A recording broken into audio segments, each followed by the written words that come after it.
I have to say, I don't think I will ever look at a caterpillar or a butterfly the same way again.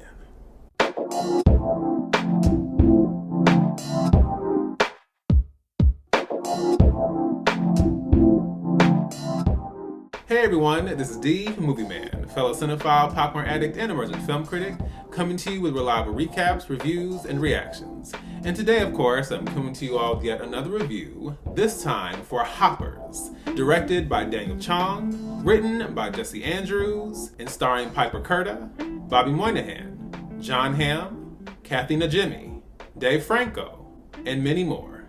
Story-wise, the film is centered around Mabel Tanaka, a young girl whose grandmother inspires a love of animals and nature.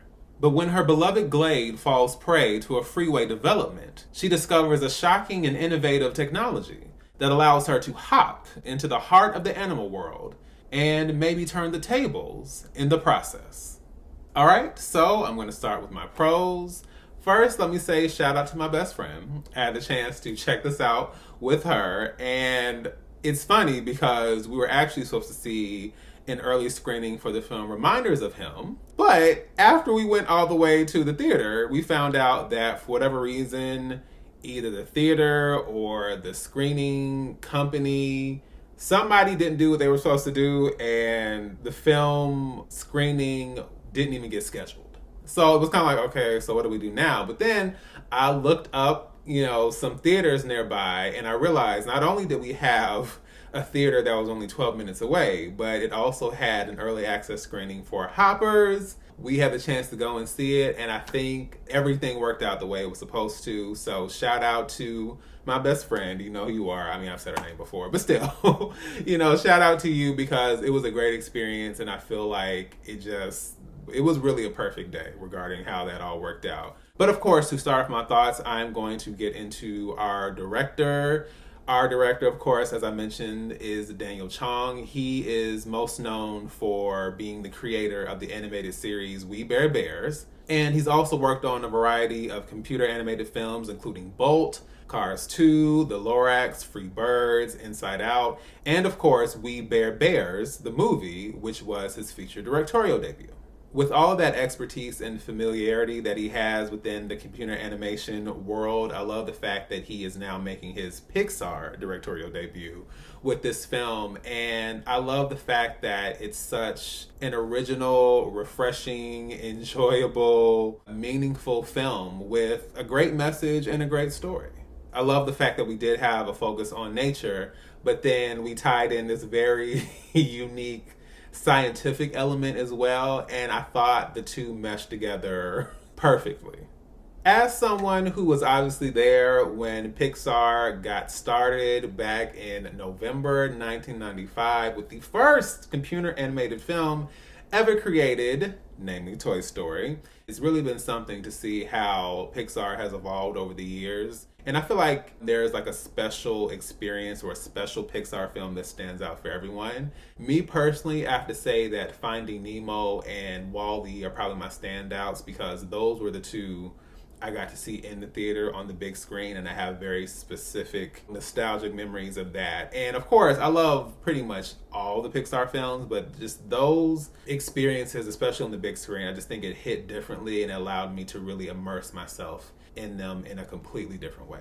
So with that being said, the animation once again is top notch. Now, I will say that compared to something like Coco, which is very exuberant and very expressive visually, or something like Elemental, which is more stylized and reliant on physics and material movement, Hoppers is a lot more grounded and straightforward, so we're not getting so much of, the visual theatrics. But I still, of course, appreciate the animation, especially in its portrayal of nature. It's more grounded, it's a lot more natural, but it still works. And of course, animation is always going to be something I love, whether it's hand-drawn or computer animation. And this was just another reminder of why I appreciate that medium. And yeah, we have a lot of heavy hitters in this cast. I did mention some of them, and I think everyone is doing their job here. But I have to say, for me personally,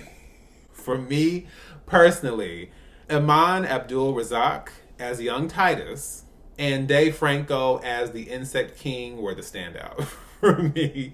Every time they were on the screen, I just I couldn't take it. I was done. I was outdone. Yeah, that was my fave. And like I said, I have never quite looked at a caterpillar or a butterfly like this, but let's just say we are definitely changing the typical perception of caterpillars and butterflies here.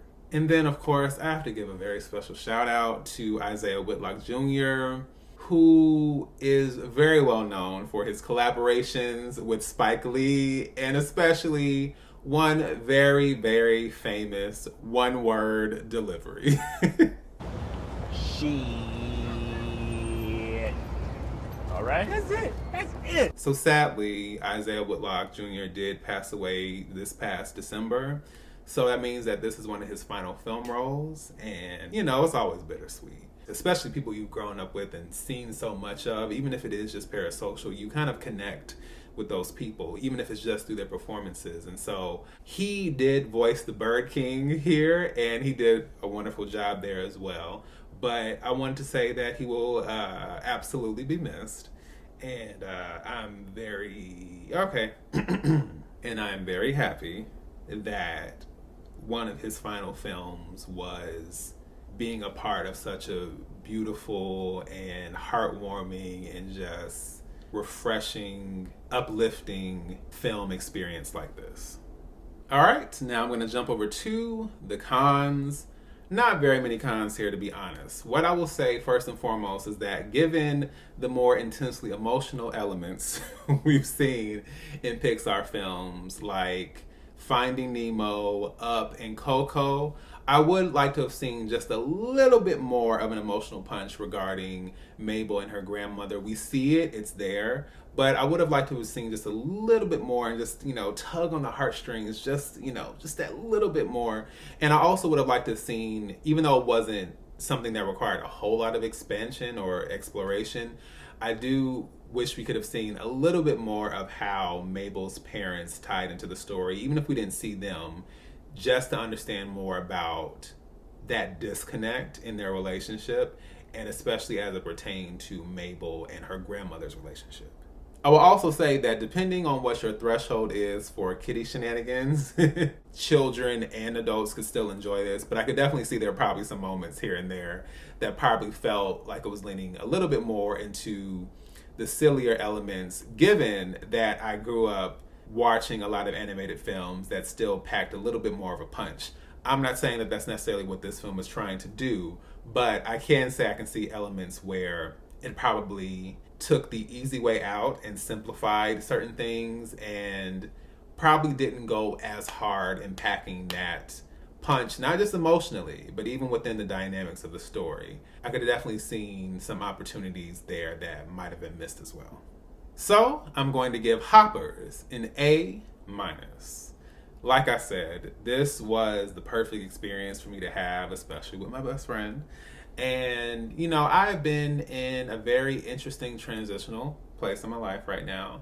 And so I think given that sometimes animation can be a dicey one for me because it brings me back to being young and family and things that, you know, obviously are very different now. I think that having the chance to see this and, you know, watch films like Arco, you know, K-pop Demon Hunters as well, I think delving back into animation is just kind of giving me just a little bit of energy and excitement and, you know, just a sense of fulfillment I didn't know I needed. So I really do appreciate the fact that Pixar, you know, made this film, that Daniel Chong and, you know, all the talent that was involved in this project. I was glad to see this come together the way it did in the shoot. And now it makes me want to go back and watch, you know, Elemental onward, because there are some I missed. Even if they're not necessarily as good as this, it just reminds me that there's an element of myself that needs to, you know, connect to that and just, you know, enjoy the whimsy and the good vibes, you know, a good message, and just the distinctive visual wonder of it all. I just need to kind of escape into that and enjoy that more. And I really do appreciate Hoppers for reminding me of that, if nothing else. Hoppers will be released in theaters March 6th. You guys are free to check it out. Leave your thoughts below and let me know what you think. So, once again, it's D, Movieman, signing off, and I'll see you at the movies.